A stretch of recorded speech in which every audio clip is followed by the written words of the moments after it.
Okay, so here we are. I've got all of my B11s and B12s sewn on. So I'm just going to show you, for anybody who maybe hasn't done paper piecing before and they're trying this technique out, I'm just going to show you how to cut for your next piece. So the first thing I'm going to do is I'm just going to roll that back one, get it out of the way. So I've already stitched on line 1. I don't have to worry about that seam because I lined it up with that dotted line. So that seam is 1/4 inch. So now we're getting ready to put on our third piece. So we're gonna stitch on line 2.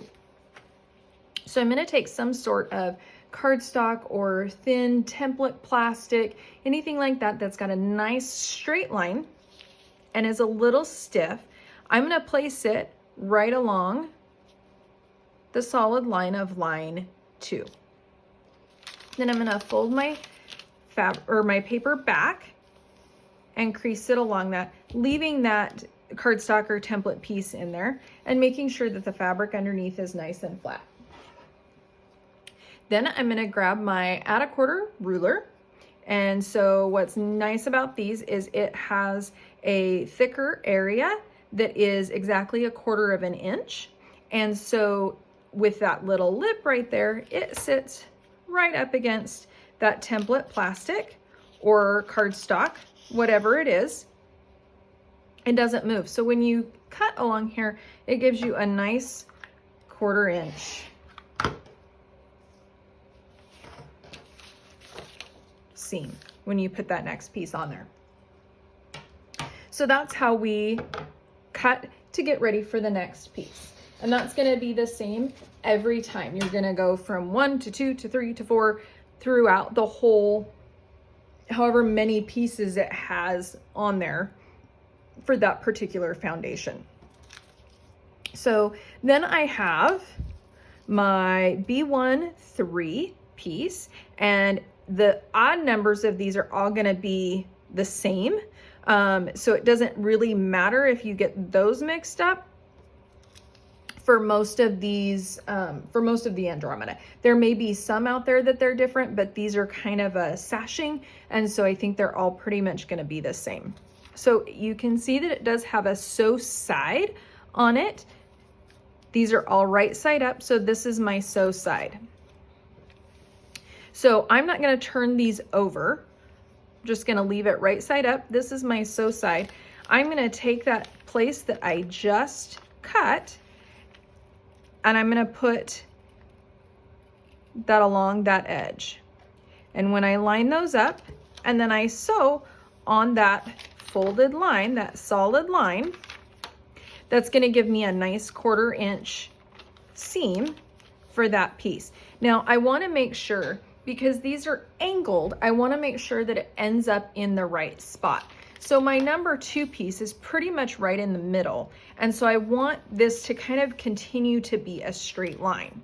So I'm placing this next piece to where it has about a 1/4 inch that you can see for the edges on that lower piece.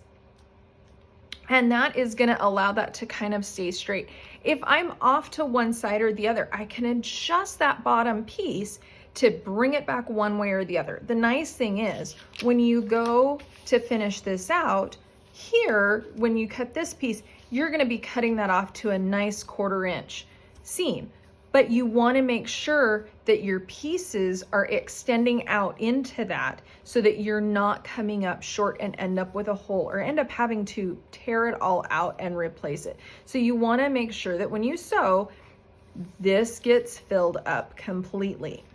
Okay, so that's what that's going to look like when I go to sew the next piece. So I've got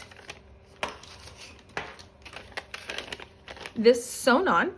Okay, so I sewed on line 2 again with that shorter stitch, and this is what it's going to look like when you have that stitched on. This one folded over a little bit, so I'm going to just clip that off, restitch that spot right there. Okay,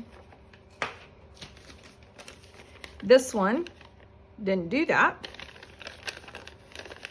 And you can see it's pretty much straight. I changed it and scooched it over up just a little bit in order to keep that straight line going, and then making sure that it fills all of that space within those dotted lines. But that's what it's going to look like when you have the third piece on.